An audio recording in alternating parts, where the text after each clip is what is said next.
Hello and welcome back. As you know, a lot of car manufacturers make big bold claims about their car being the most fuel efficient or the most powerful or the fastest. Well, some manufacturers claim that theirs is the fastest, the most powerful and the best handling SUV on the market. Well, what car is that? It's the DBX 707, sort of the super sport variant, if you like, of the standard DBX SUV. And I don't really think it needs more of an introduction than that, because just look at it, it's an absolute beast.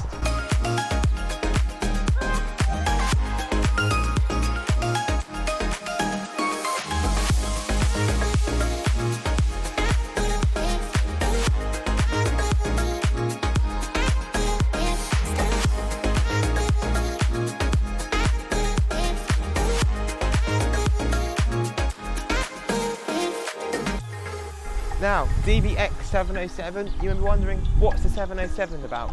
And actually when I first saw it, I thought it meant 007, and I got it all mixed up about what James Bond actually was, but no, it's 707, not 007. 707 stands for having 707 PS, which is a huge amount of power. That's 157 PS more than the standard DBX. And the torque, are you ready? 900 newton meters of torque. 900 newton meters of torque. To compensate for this extra power and grunt that this absolute weapon of a vehicle has, they've had to make so many adjustments to the drivetrain, the cooling, to allow the car to be able to cope with the extra power. These figures mean that this car can get to 0 to 62 in just 3.3 seconds and go all the way up to 193 miles per hour. That's right, almost 200 miles per hour in a car as big as this. Now, take a look under the bonnet of the DBX 707. Of course, like a Ferrari, a Lamborghini, and the conventional sports car Aston Martins, the engine bay is a very impressive place to look at, and really a key sort of show-off piece for anyone looking at the car. You know, it's got lovely personal remarks here, saying like the final inspection done by Adam Taylor on this particular car. You know, it's a very, very impressive layout. But of course, not just is it an impressive layout, it's an impressive powertrain, full stop. As I mentioned at the start, 707 PS. So obviously I said it's got a much more power compared to the standard DBX. And to accommodate that from the same 4-litre engine, they've had to redesign the turbochargers to include ball bearing turbochargers and uprated engine calibration to be able to, you know, push out this whopping amount of power. Same for the electronic rear slip differential. There's a new version to accommodate that 900 newton meters of torque, and it doesn't stop there either. There's now a new wet clutch automatic transmission compared to the torque converter that allows for rapid gear changes, and when you use those pedals on the wheel, there really is no delay at all.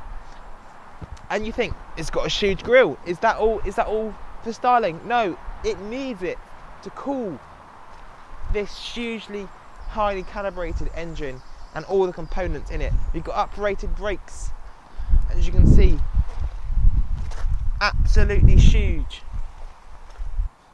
Round the back of the DBX 707, the clear performance credentials do not end there, with this huge quad exhaust and the huge rear diffuser that sticks out here, so much in the fact they had to recalibrate the rear parking sensors just to accommodate for that extra bit of length there. You know, I mean, look at the detail. It is an absolute beast. The size of the tyres are huge. You can actually option all-season tyres on it if you like, because of course it is a four-wheel drive vehicle, and it would be a pretty good sort of snowmobile up in sort of the Swiss Alps. I think it could be amazing fun. But you know, it really does look absolutely fantastic. And you take a look in the boot. Electric, of course. And you know, you're not disappointed there either. It's lovely size. Obviously, very premium feeling. Fold the seats down just there. Electronic air suspension. Also the ability to deploy a tow bar electronically, which of course is an option, but it does have pretty good towing capability. But yeah, I mean, just look at the detail, the carbon fibre seats. The seats are matching sort of the exterior paint on this car, and this is the thing with Aston Martins, they are really, really customisable. A lot of choice that you can make it your own, of course. And look, one of the options here is a branded Aston Martin umbrella, a bit like a Rolls Royce, right? What you will notice, perhaps a slight downside, is the fact that there is no rear view wiper. But obviously the window is pretty steeply raked anyway, and the way they sort of designed it to be aerodynamic, the way the air kind of slips through, it should kind of blow off any rain, dirt residue from there. But perhaps if it's really, really dirty in the middle of the winter, it could be a bit of a slight issue. But I think they've just done it to keep the design, and you know, it's basically a sports car at the end of the day, huge power output, so I think we can all forgive that. The drag coefficient for the vehicle is actually 0.39, which, you know, it's a huge SUV, and you can see the attention to detail they've done in order to, you know, make it as slippery as possible. I mean, look at the air vents here, all functional. Very, very slippery car. There's a lot more air vents on here than there are on the standard DBX, just because, well, the extra power output. Just in the back seats now, the DBX, and it's very practical indeed. I mean, there's loads of leg space. You get to look at these beautifully designed carbon fibre finished seats. It's pretty practical as well. You've got air vents here, climate control, 2 USB ports, armrest in the middle, Aston Martin and Boss seats. This beautiful beautiful leather finish roof, along with this stunning full length panoramic roof, which is standard, of course, but then it's not exactly a cheap car, is it? So you're glad that comes as standard. But yeah, it's a beautiful place to be. Nice and comfortable, nice and wide, and yeah, you could be in the back of here very happily for a very long distance. Being an Aston Martin, there's high expectations for the driving dynamics, especially when it looks as purposeful and as meaningful as the 707 edition. Well, I can confirm the driving dynamics are truly exemplary, with a rear-wheel drive bias giving you that real pushing feeling when you accelerate. It feels like a true sports car, but at the same time it does have the ability to send up to 47% of the power to the front wheels when needed. And despite being high off the ground, the improvements and adaptations made to the 707 model over the standard DBX really mean it handles exceptionally well, and on test we never felt it going out of grip at all. Unique to the DBX 707 is the exhaust button, so you can choose whether you want to open those valves up and listen to that V8 roar, and I have to say, it sounds really good. To allow you guys to get a great idea of what the Aston Martin actually and truly looks like, I wanted to create a little cinematic footage with no talking at all, just for you to appreciate the looks of this vehicle.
Inside the 707 DBX, you know, you won't be disappointed.